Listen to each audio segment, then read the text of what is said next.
विषम करो भूत विष्णु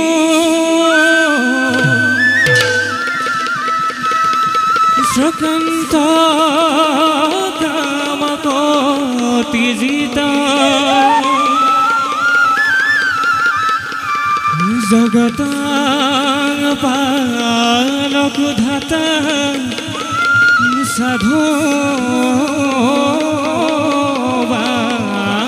बांधव प्रवेशर गीत राग हिंदुरा एक ताल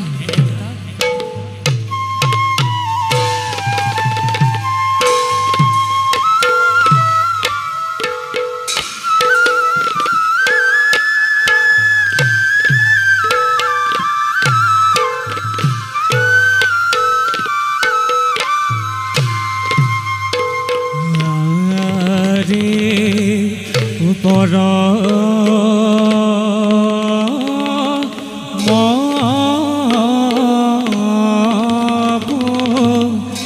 रुख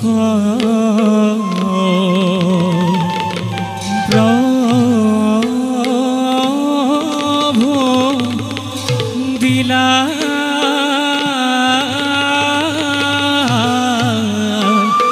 दौरी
পৰম পিতা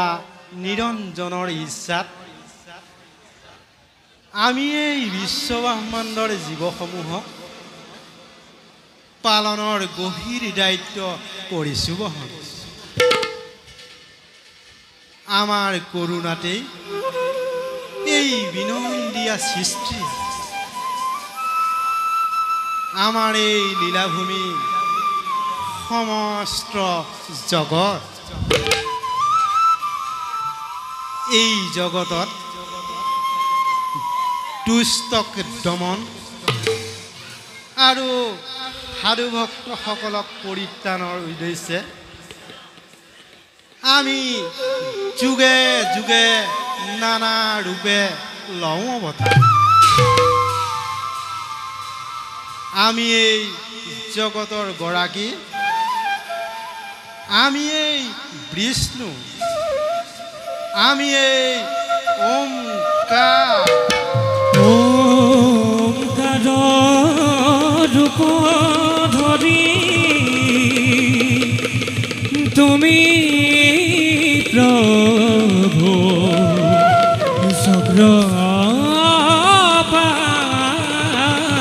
চক্ৰপাণি, দুষ্ট দমন কৰি সন্তক পালিলা হৰি তুমি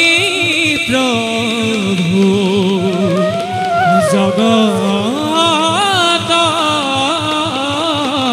পতি।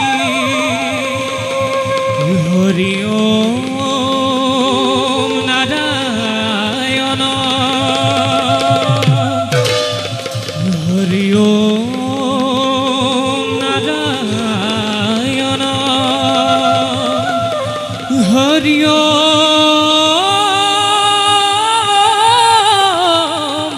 নাৰায়ণ।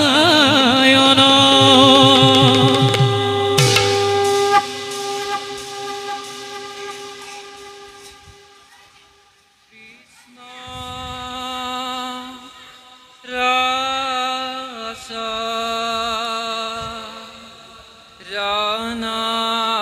ৰনাসিন্তি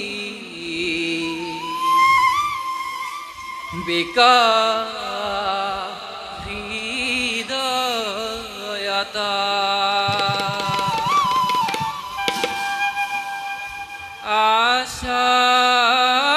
আশান্তাই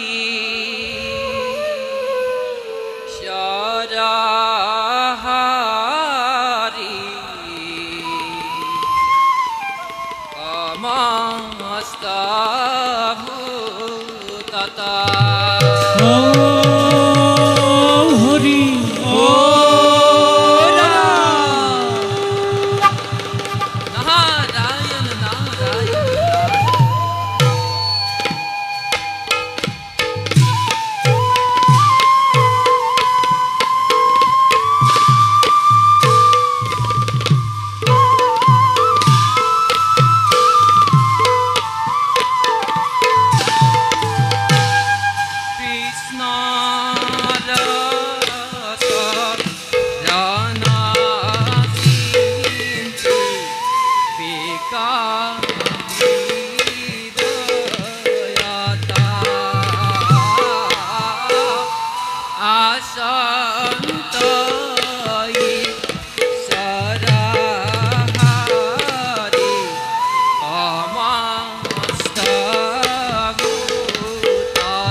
মহাপালক মহাপ্ৰভু ভগৱন্ত আজি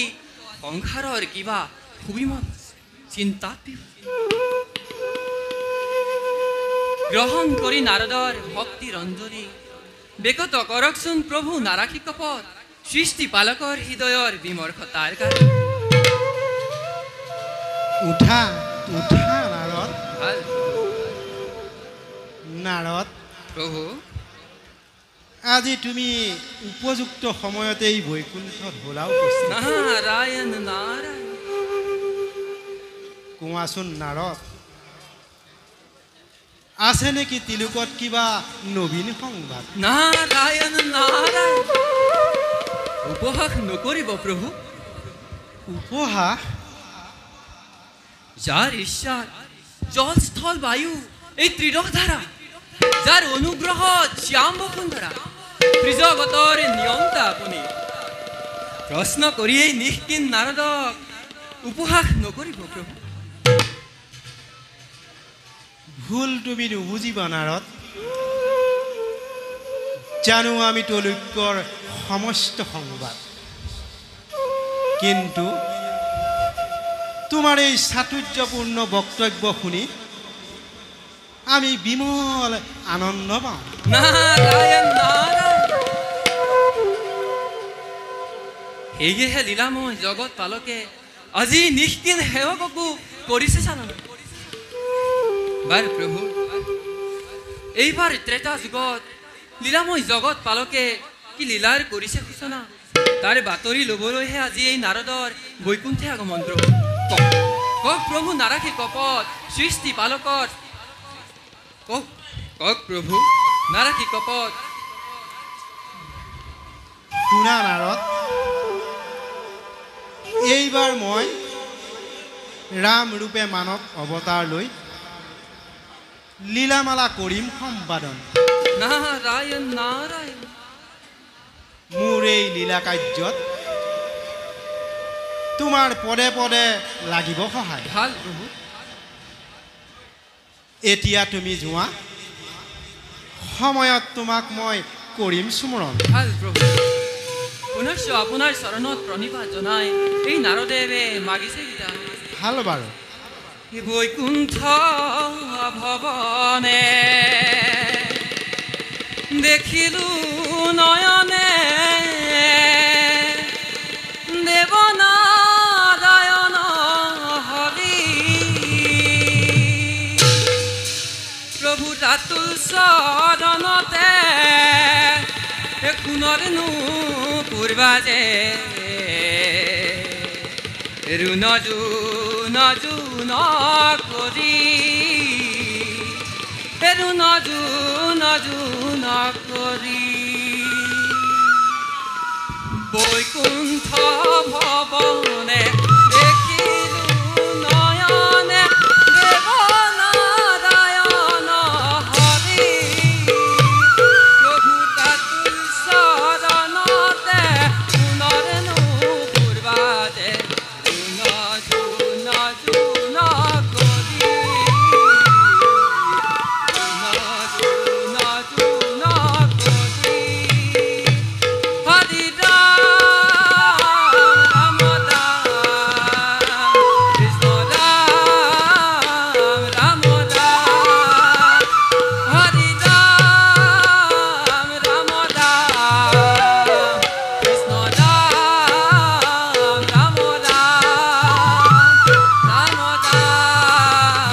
ৰাম ৰাম নাৰায়ণ নাৰায়ণ নাৰায়ণ যাওঁ ময়ো নিজ কৰ্তব্যত হওঁ অগ্ৰসৰ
প্ৰকৃতিৰ নান্দনিক সৌন্দৰ্যৰে মহিয়ান কৈলাশৰ এই শুভ্ৰ শিখৰতে বাস কৰোঁ আমি জগতৰ ঈশ্বৰ দৰিদ্ৰ শংকৰে পৰম ব্ৰহ্মই আমাক কৰিছে সৰ্জন জীৱৰ সংহাৰৰ হেতু সেয়েহে অনাদি কালৰে পৰা সংহাৰৰ দায়িত্ব পালনেৰে সৃষ্টিৰ ভাৰসাম্যতা আমি কৰিছোঁ ৰক্ষণ জিতেন্দ্ৰিয় আমি মহাদেৱ তথাপিতো তৈলোকৰ ভক্তগণৰ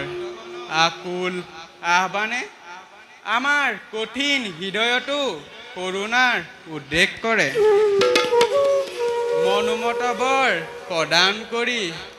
জাগতিক ইচ্ছা পূৰণ কৰোঁ ভক্তগণৰ আজিও মৰ্ত্যৰ এক ভক্তক ঈপ্সিত বৰ প্ৰদান কৰি কৈলাশত প্ৰত্যাৱৰ্তন আমাৰ যাওঁ এই নৈমিত্ৰিক কাৰ্য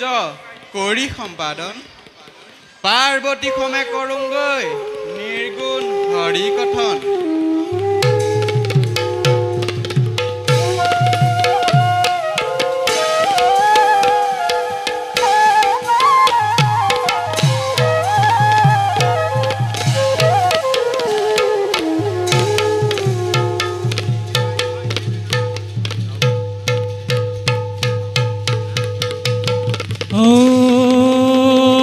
হরি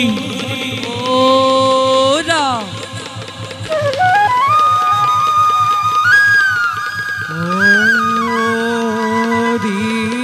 দিদির দর ইন্দ্র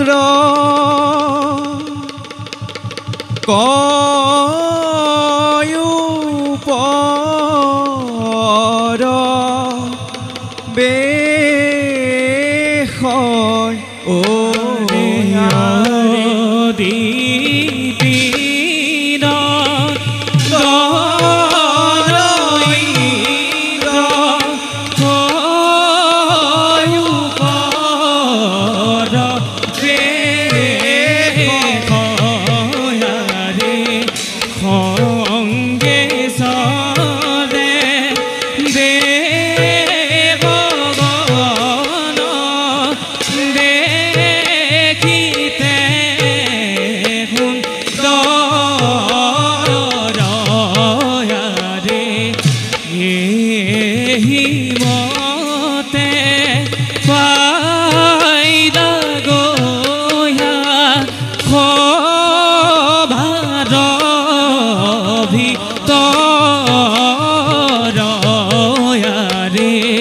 राम हरि राम हरि मूला निरंतर रे राम हरि राम हरि मूला निरंतर रे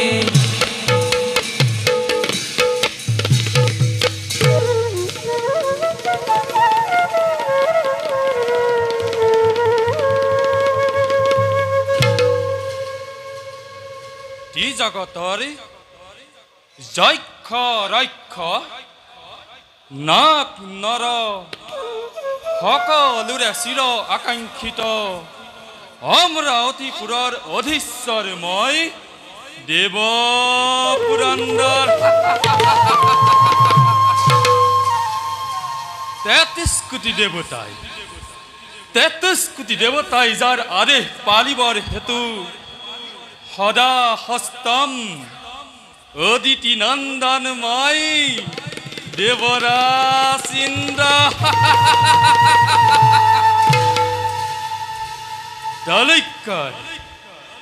তলৈকৰ সকলোবোৰ ভোগ্য সম্পদৰ গৰাকী মই দেৱশ্ৰেষ্ঠ দেৱেন্দ্ৰ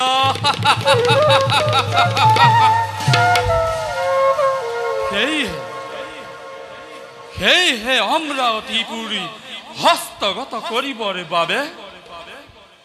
দনু আৰু অদিতিৰ নন্দনে বাৰে বাৰে ঘটাই বিঘিনি দেৱতা ৰাজ্য দি সেয়েহে দিকপালে সদা সৰ্বদা তুমি হস্তম হৈ ৰাখি থাকিব লাগিব দৈত্যৰ আক্ৰমণৰ পৰা দেৱৰাজ তাৰ বাবে নিশ্চিন্ত থাকক আপুনি জানো আমি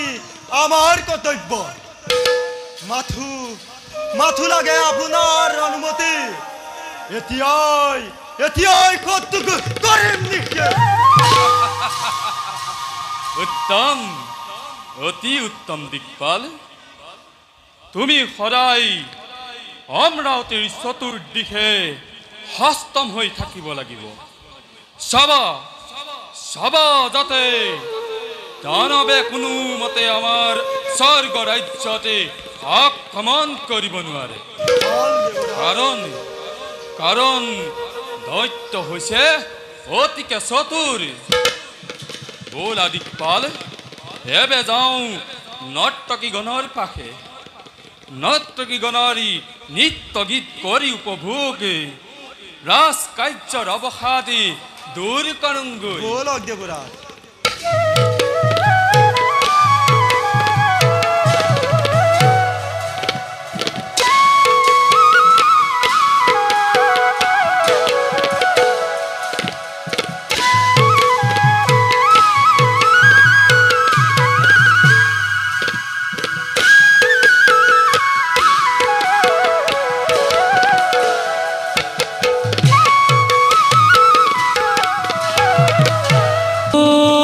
हरि ओ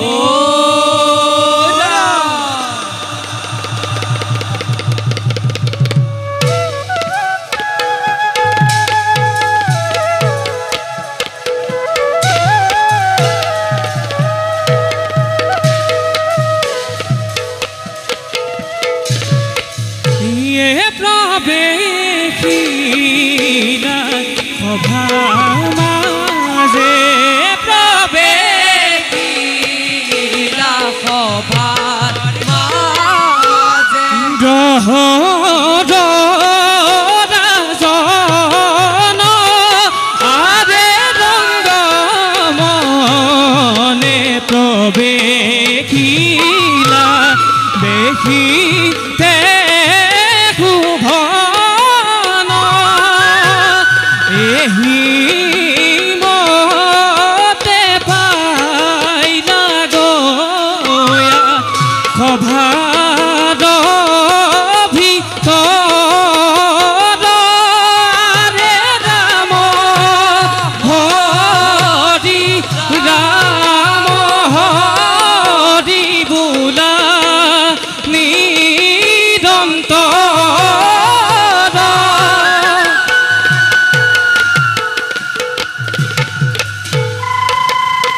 নাম মোৰ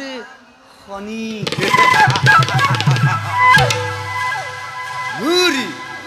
মোৰ এটি কটাক্ষতেই ভস্ম হ'ব পাৰে সমস্ত জগত এটি পলকতে কাৰণ য'তেই পৰা দৃষ্টি মুৰি তাতেই প্ৰলয় য'তেই পৰা দৃষ্টি মুৰি তাতেই প্ৰলয় য'তেই পৰা দৃষ্টি মুৰি তাতেই প্ৰলয়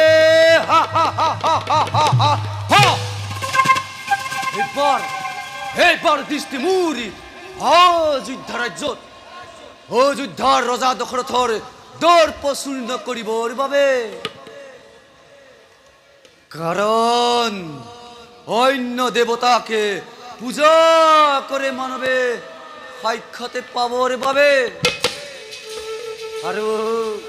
এই গহপতি খনিক পূজা কৰে সাক্ষাতে নাপাবৰে বাবে কাৰণ য'তেই পৰে দৃষ্টি মুৰি তাতেই প্ৰলয় য'তেই পৰে দৃষ্টি মুৰি তাতেই প্ৰলয় য'তেই পৰে দৃষ্টি মুৰি তাতেই প্ৰলয়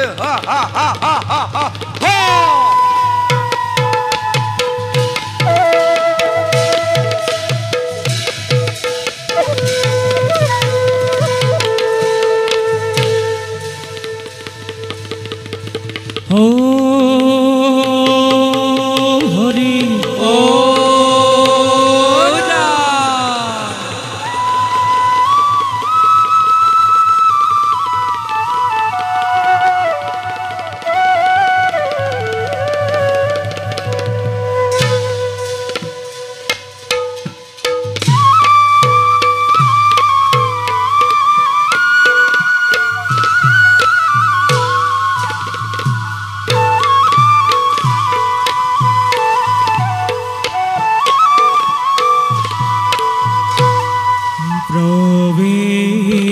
প্ৰবেশিৰা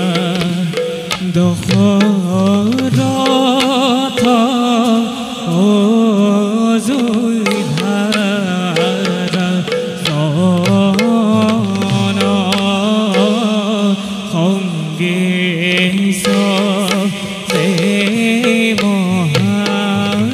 মহামন্ত্ৰী সুমন্ত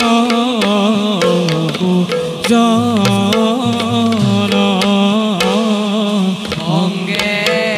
সদে মহামন্ত্ৰী সুমন্ত জন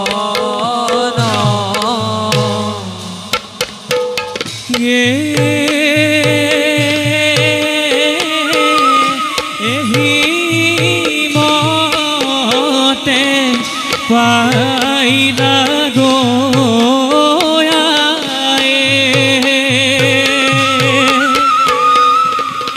সভাৰ ভিতৰ ৰাম হৰি ৰাম হৰি বুলানি ৰাম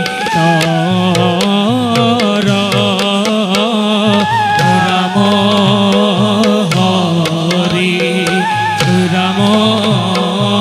হৰি বুলানি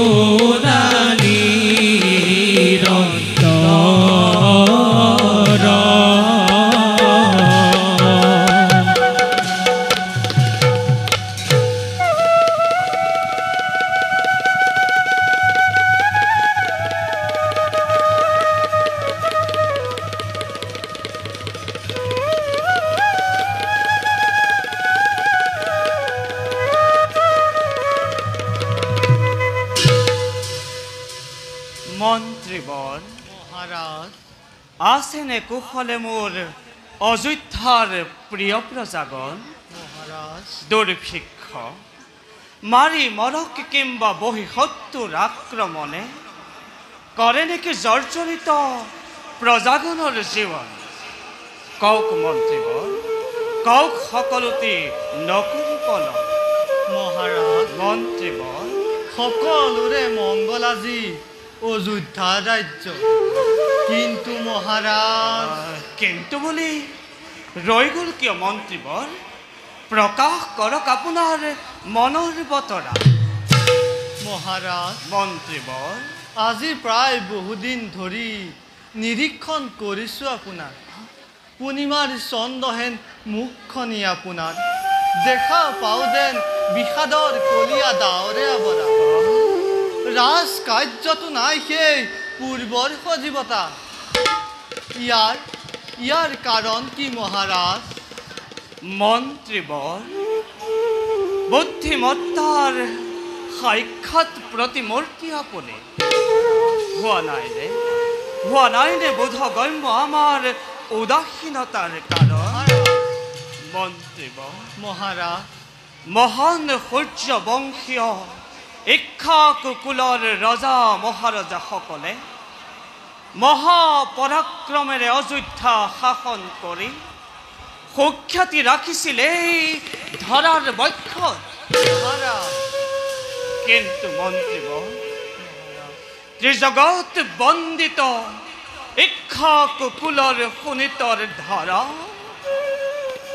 স্তব্ধ হ'ব যেন আজিয়েই দশৰথৰ নামত মহাৰাজ আপুনিতো জানেই মন্ত্ৰীবৰ মহাৰাজ অদ্য পৰিমিত অপুত্ৰক মই সন্তান জন্ম নহ'লে এই মহান অযোধ্যাৰ বংশ ৰক্ষা কৰিব কোনে মহাৰাজ কোনে দিব জল পিণ্ড দান কোনে কৰিব অযোধ্যা শাসন মহাৰাজ মন্ত্ৰীবৰ সেই কথা গোচৰ নহয় মহাৰাজ ভাগ্যৰ লিখনিটো অখণ্ডনীয় তথাপিতো অন্তৰ আত্মাই কয় আমাক নিশ্চয় পুত্ৰৰ মুখ দেখিব এদিন সেই দিন আৰু কেতিয়া আহিব মন্ত্ৰী ডাঙৰীয়া কেতিয়া আহিব এইবোৰ কথা ভাবি ভাবি মই কেতিয়াবা বৰ অস্থিৰ হৈ পৰো মন্ত্ৰী ডাঙৰীয়া কিমান যে নিদ্ৰাবিহীন ৰজনী কৰিছো পাৰ এই কথা মই আপোনাক কেনেকৈ বুজাম মন্ত্ৰী ডাঙৰীয়া মহাৰাজ মন্ত্ৰীবৰ বুজো মই আপোনাৰ অন্তৰৰ মৰ্ম ব্যথা বুজি পাওঁ মই উদ্বেগৰ কাৰণ কিন্তু সদ্যহতে আপুনি সন্তানৰ চিন্তা কৰি পৰিহাৰ চিন্তা কৰক অযোধ্যাৰ শত শত প্ৰজাৰ কথা মন্ত্ৰীবৰ কি হ'ল মোৰ অযোধ্যাৰ প্ৰিয় প্ৰজাগণৰ কিবা সংকটে দিছে নেকি দেখা হয় মহাৰাজ সুজলা সুফলা শস্য শ্যামলা অযোধ্যা আজি মৰুভূমিলৈ পৰিণত হ'বলৈ আৰু বেছি দিন নাই মহাৰাজ ইয়াৰ কিবা এটা ব্যৱস্থা কৰক মহাৰাজ ইয়াৰ কিবা এটা ব্যৱস্থা কৰক কি ক'লে মন্ত্ৰীবৰ মহাৰাজ দক্ষিণ অযোধ্যাৰ আজি এনো অৱস্থা হয় মহাৰাজ নাৰায়ণ প্ৰণাম দেৱৰ্ষি তথাস্তু মহামন্ত্ৰী সুমন্তৰ কথা একেবাৰে সঁচা ৰাজা দশৰথ দেৱৰ্ষি প্ৰজাগণৰ কথাটো দূৰৰে কথা আজি দক্ষিণ অযোধ্যাত শুনিবলৈ নোপোৱা পশু পক্ষীৰ মাত দেৱৰ্ষি সকলোৱে তোমাক ধিক্কাৰি দি এৰিছে অযোধ্যা চিৰদিনলৈ দেৱৰ্ষি ইয়াৰ কিবা এটা ব্যৱস্থা কৰা ৰাজা দশৰথ মহাৰাজ অন্যথা অযোধ্যা নামৰ শ্মশানৰহে ৰক্ষা হ'বা তুমি কি ক'লে দেৱৰ্ষি জন্মভূমি ত্যাগ কৰি অযোধ্যাবাসীয়ে ত্যাগ কৰি পশু পক্ষীগণে ধিক্কাৰ দিছে আজি ৰাজা দশৰথ।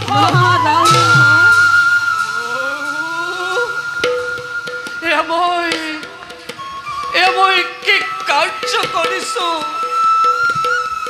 মত্ত হৈ বিষয়ৰ ভোগ বাসনাত, উদ্বিগ্ন হৈ সন্তানৰ চিন্তাত, নিজ সন্তান সদৃশ প্ৰিয় প্ৰজাগণক আজি মই কৰিছো অৱহেলা।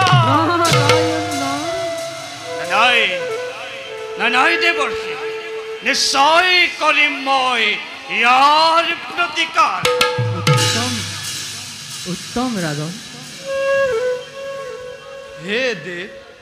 কিগা লক্ষ্য আপুনি? কৃপা কৰি ব্যক্ত কৰক মোক অনাবৃষ্টি অযোধ্যা ৰাজ্য। ইন্দ্ৰৰ অধীন মেঘগণে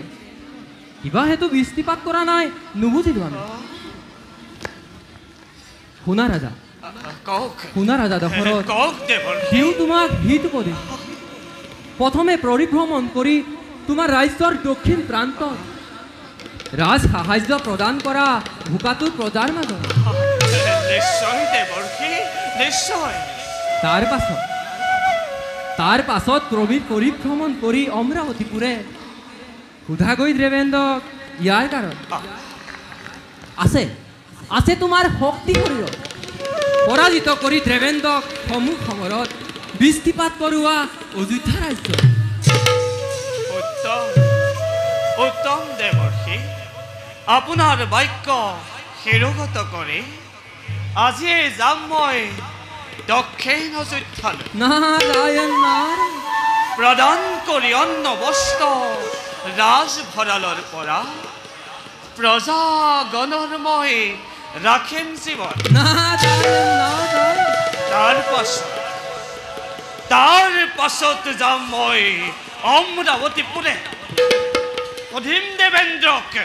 বৃষ্টিপাত কৰিবনে নকৰে মোৰ অযোধ্যা ৰাজ্য। কৃপা কৰি সোঁৱৰালে দাসক কৰ্তব্য নিজৰ। অযোধ্যাৰ ৰজা প্ৰজা সকলোৰে হৈ এই দাসে আপোনাক জনাইছে সহস্ৰ প্ৰণাম। কল্যাণ ৰাজ লক্ষ্মীয়ে পুনৰ বাস কৰক অযোধ্যা ৰাজ্য। তেন্তে ৰাজন, আমি এতিয়া বিদায়হে মাগিম। ভাল দেৱৰ্ষি। এই শ্ৰৱণ কীৰ্তন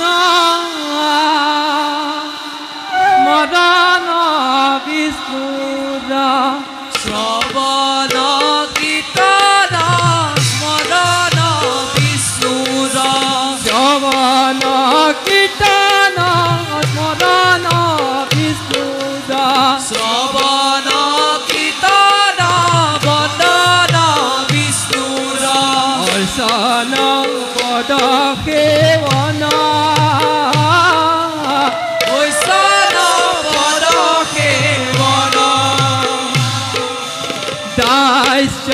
সখিত বন্দন বিষ্ণুৰ, দাইছ সখিত বন্দন বিষ্ণুৰ, দাইছ সখিত বন্দন বিষ্ণুৰ, দাইছ সখিত বন্দন বিষ্ণুৰ, ধৰিবা দেহা অৰ্পণ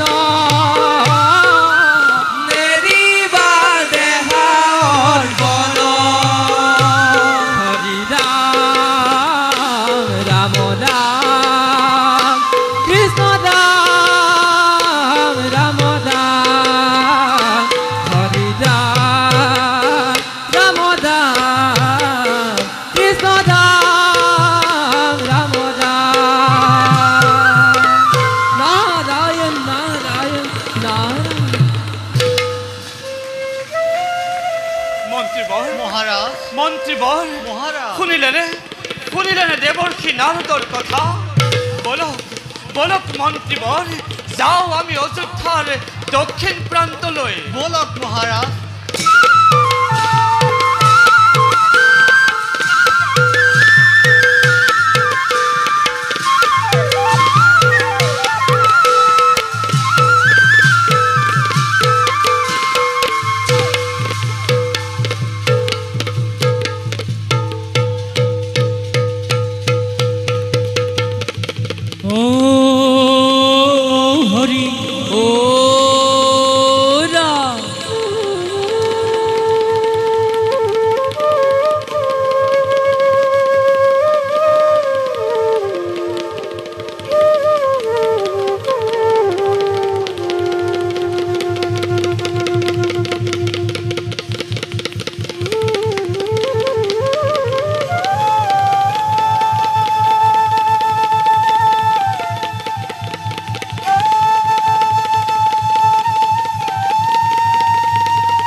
চলি যায়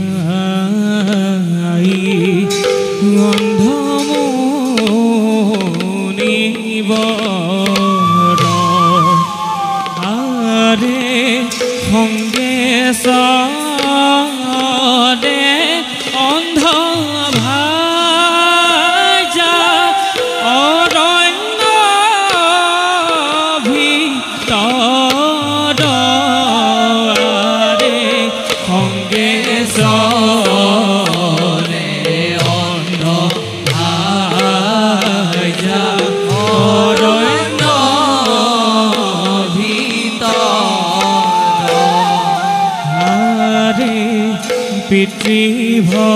পিতৃভক্ত সিন্ধু মণি গুণৰ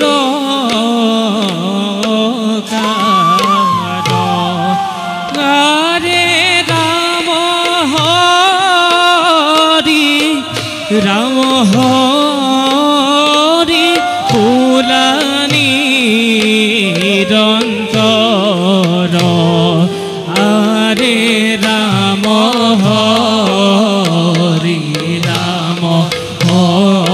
হৰি বুলানি নিৰন্তৰ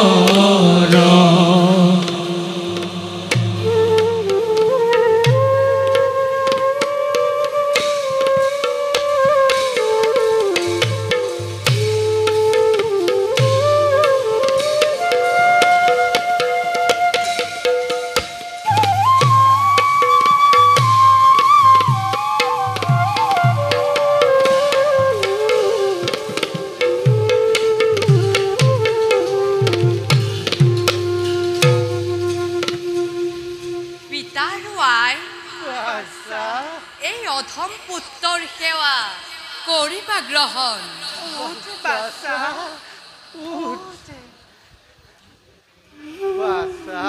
পিতা কচোন বাচ্চা আমি এতিয়া ক'ত পালোহি পিতা আমি এতিয়া অযোধ্যাৰ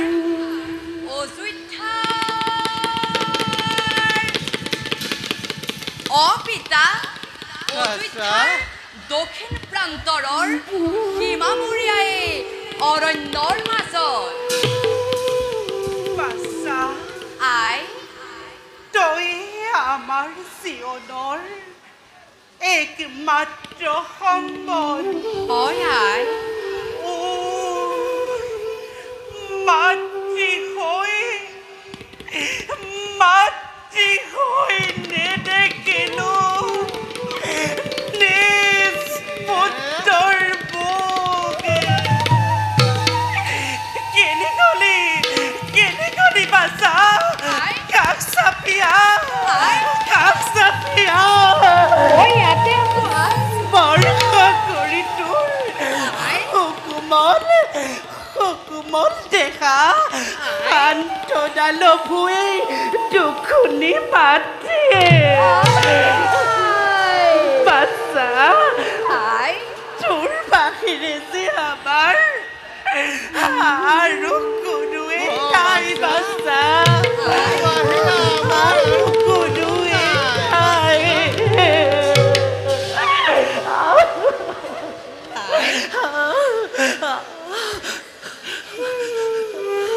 বাচ্চা পিতা সঁচা কথা বাচ্চা পিতা আমি তোৰ ওচৰত অপৰাধী তোৰ গলাগ্ৰহ হৈ পিতা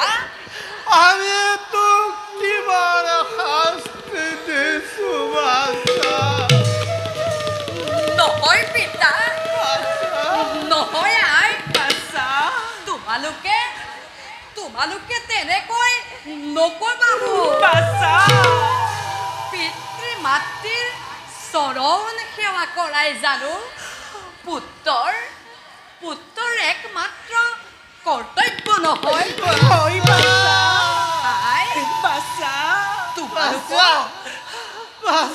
তোমালোকক সেৱা কৰাটো মোৰ বাবে যে কিমান আনন্দ এয়া মই তোমালোকক বুজাম কেনেকৈ কষ্ট কৰাৰো এটা বয়স আছে হাই তই এই কোমল বয়সতে আমাৰ বাবে আৰু কিমান কষ্ট কৰিবি বাচা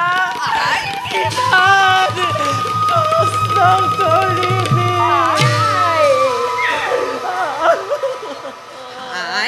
বাচা বাচা কষ্ট বাচা কষ্ট আই বাচা মইনো কি কষ্ট কৰিছো আই বাচা তুমি জানো নাজানা আই বাচা পিতা বাছা পিতা বাছা স্বৰ্গ পিতা ধৰ্ম পিতা হি পৰমং তপঃ পিতৰি প্ৰীতিমা পন্দে প্ৰিয়ন্তে সৰ্বদেৱতা বাছা বাছা তই বৰ পিতাৰ ডাঙৰ আই বাচা সি পিতাৰ বাবে বিনন্দীয়া সৃষ্টি দেখিলো বাচা সি মাতৃয়ে দহ মাহ দহ দিন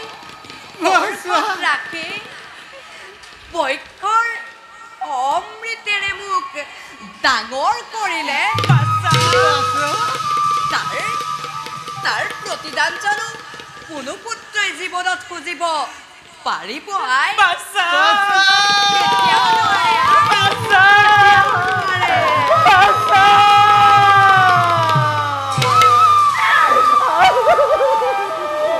কেতিয়াও নোৱাৰে আই।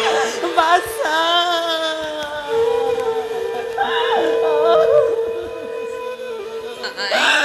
বাচা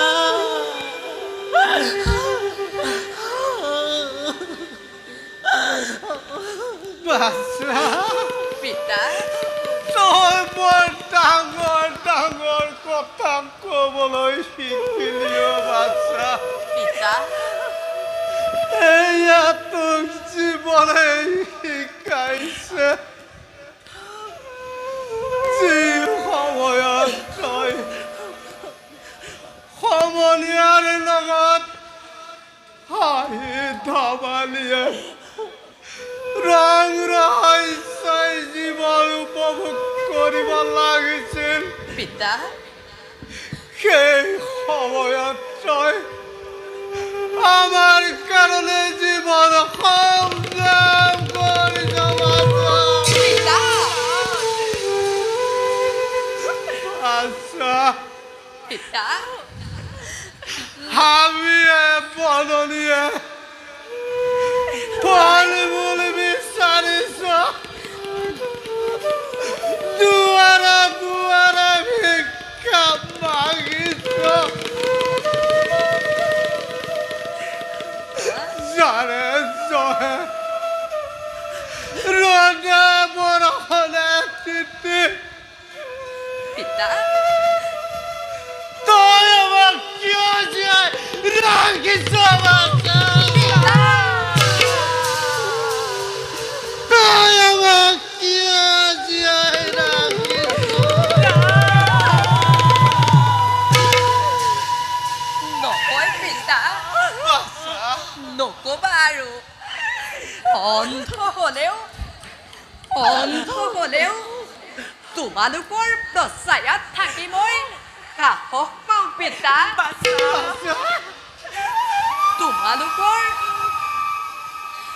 তোমালোকৰ অবিকনে মই তেনেই নিথৰুৱা হৈ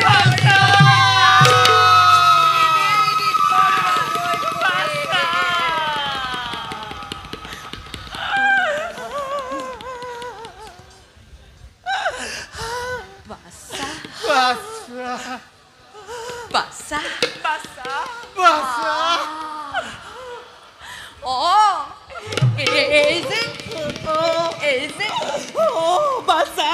এই যে বাছা একাৰে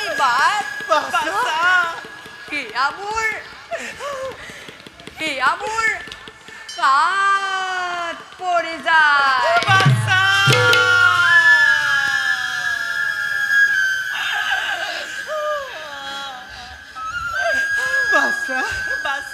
পিছে পিতা আৰু আই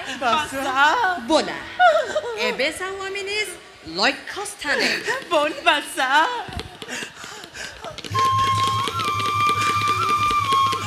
ৰচোন বাছা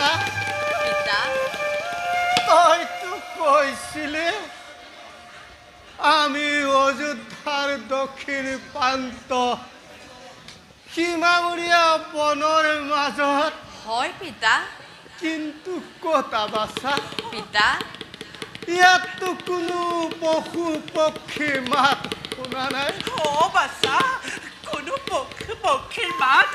আমি শুনা নাই বাছা সন্ধ্যা নামিলে কি ধৰাৰ বুকুলৈ নহয় পিতা নোহেইতো সন্ধিয়াৰ সময়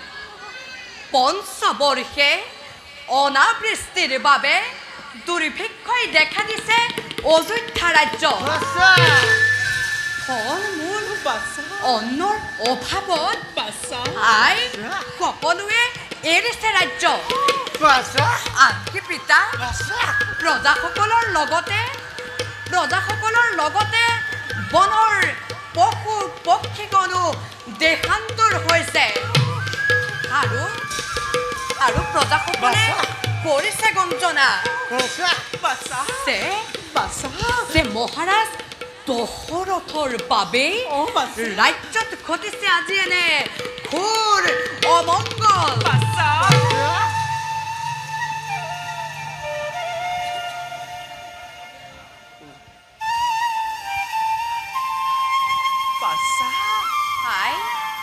আমাৰ শ্ৰীফলা আশ্ৰমতো হৈছে নেকি বাৰু ফল মূলৰ অভাৱ নাথ মোৰ শ্ৰীফলাই আশ্ৰমত কোনো ফল মূলৰ অভাৱ হোৱা নাই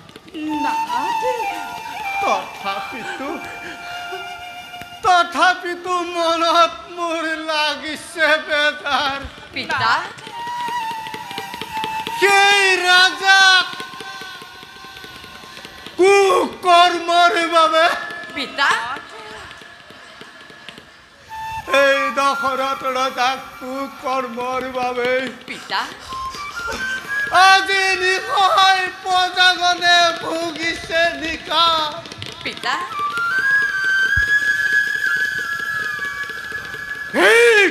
পিতা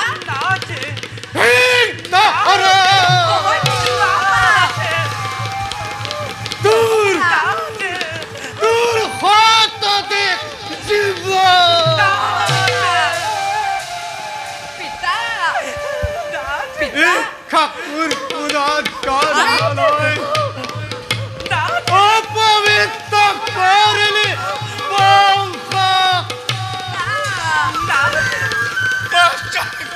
পিতা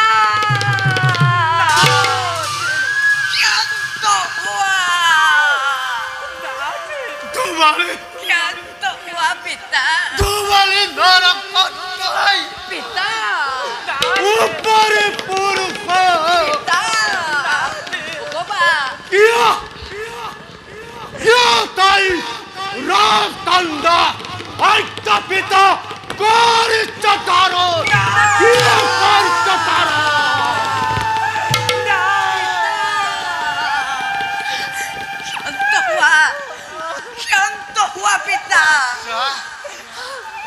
তুমি আৰু উত্তেজিত নহবা পিতা তুমি আৰু উত্তেজিত নহবা পিতা এতিয়া ব'লা যাওঁ আমি নিজ আশ্ৰমলৈ ব'লা বাছা ব'লা আমি এতিয়া আশ্ৰমলৈ যাওঁ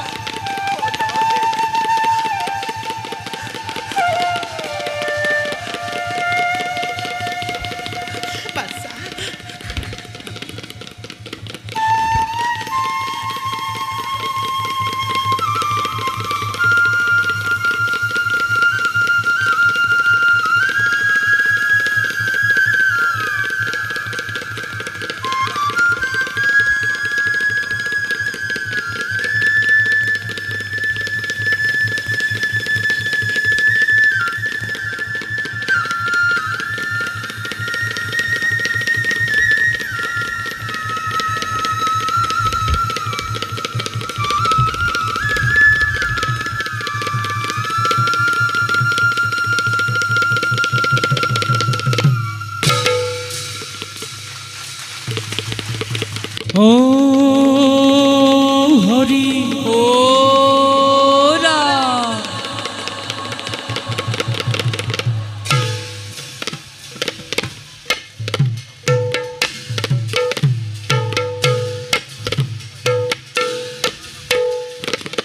ভাত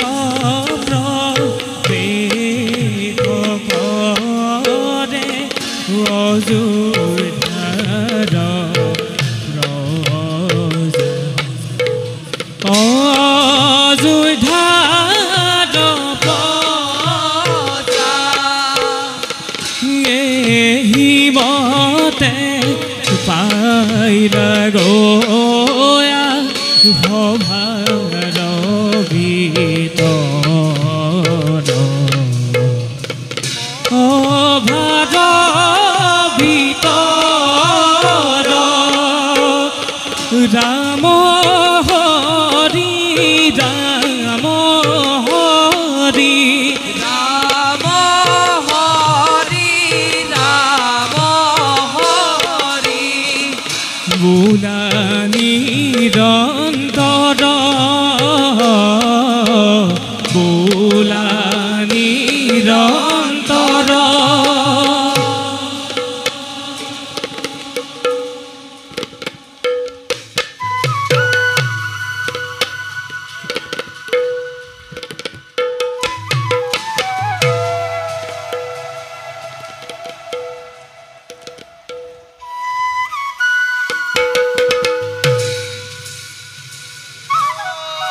বুজিছ মনবৰ হয় কাই মানুহজনী আৰু এই ল'ৰা ছোৱালী মুখাক যেনে তেনে যেনিবা দিহা এটা লগালো হয় অযোধ্যাত থকা হ'লে এতিয়ালৈ চাগে প্ৰাণবায়ু ওলালেহেঁতেন হয় হয় এতিয়া বল ঘৰত যি এপদ লাম লাকটো বাকী আছে তাকে লৈ এই পশ্চিমত থকা পৰিয়ালটোৰ কাষলৈকে যাওঁ হয় হয় মনজান নহ'লে ইয়াত জীয়াই থকাৰ উপায় দেখা নাই তই ঠিকেই কৈছ মনজান কাই ঐ ক'ৰ দিন যে কলৈ সলনি হৈ গ'ল চকুৰ আগতে কেনেকৈ পাৰ হৈ গ'ল দিনবোৰ নকবি আৰু বুজিছ ঐ আগতে অজয় মহাৰাজৰ দিনত এইখন ঠাইতে কম ভোগ কৰিছিলোঁ নে ভোগ কৰা নাই দে ঐ তোক কি ক'ম আৰু ঐ গাখীৰ মাখন মাছ কাছ আৰু কত যে কি খাইছিলো ঐ ৰাম ৰাম বিধে ফল মূল নম্বৰ হয় হয় ফল মূল ফল মূল পকি এই গছৰ তলত ভৰি থাকে হয় সেইবোৰ কোনো মুখতেই নিদিয়ে হয় হয় একেবাৰে গছৰ সতেজ ফলে খাইছিলো কৈ দিন যেন কলৈ গ'ল মনবৰ কৈ দিন যেন কলৈ গ'ল মনজাং গাইটি ঐ এই সকলোবোৰ আমাৰ মহাৰাজ দশৰথৰ বাবে হৈছে ঠিক কৈছ তই এই সকলোবোৰ এই মহাৰাজ দশৰথৰ কাৰণে হৈছে আগতে অজয় মহাৰাজে অতি কমেও এমাহ দুমাহৰ মূৰে মূৰে আমাৰ এই ভগনীয়া প্ৰজাকণৰ খবৰ লয়হি ওজৰ আপত্তি নিজ মুখে শুনে তোৰ অভাৱেই হওক বা দুখীৰ শাস্তিয়েই হওক ঠাইতে সমাধান কৰে পিছে আমাৰ এইজনলৈ কি চাবা নিজৰ সেই ৰূপৱতী ৰাণী কেইজনীক লৈ ব্যস্ত প্ৰজাৰ সুখ দুখৰ খবৰ লোৱাটো বাদেই নিয়া ৰাজ্যত কি অঘটন ঘটি আছে তাকো ক'ব নোৱাৰে সেইকাৰণে বুজিছ পাপ লাগিছে সেইকাৰণে ঈশ্বৰে খাবলৈ কুটিবলৈ পিণ্ড তুলিবলৈ খৰচ এটাও দিয়া নাই নহয় মনে এইবোৰ কথা ৰজাৰ কাণত পৰিব লাগিলে তোৰ মোৰ লেঠাই ছিগিল একেবাৰে জমৰ আলহী হ'বগে লাগিব বুজিছ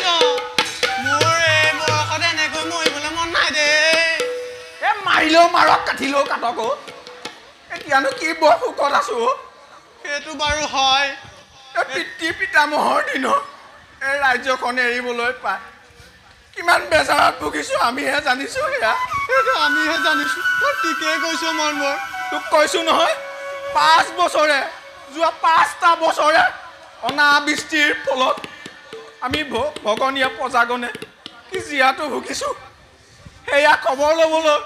তোৰ ৰজা আহৰি পালেনে ক'ত আহৰি পাব সেইটোৱে আমাৰ দুখ মূল বুজা শক্তি সেইটো নাই বুজিছ মনবৰ মই কালি সেই অযোধ্যাৰ অজান্তি মুলুকৰ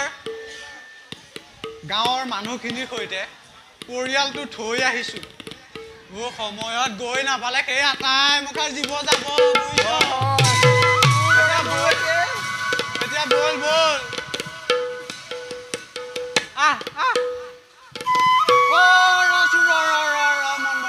কি হ'লে কা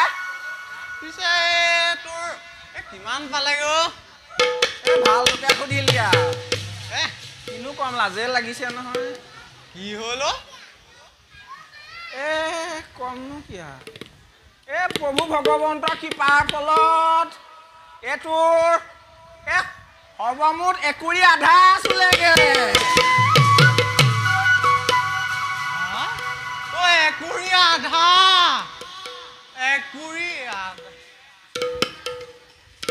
মনবৰ কচোন কুৰিটোৱে বুজিলো বাৰু আধাটোনো কি তয়ো মানুহটো বৰ কৰা যাং দেই সেইকণো নাজানো নে নাই মই বুজি পোৱা নাই বুজাই দেচোন আধা মানে তোৰ এইটো আকৌ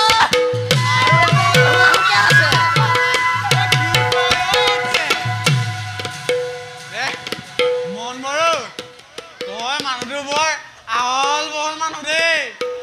কথাবোৰ বৰ আহল বহলকে ভাব বাৰু সেইবোৰ এতিয়া বাদ দে বল বল ৰাতি হলে বৰ জঞ্জাল হ'ব নহয় বল বল আগবাঢ়ো পৰিয়ালৰ ওচৰত বল বল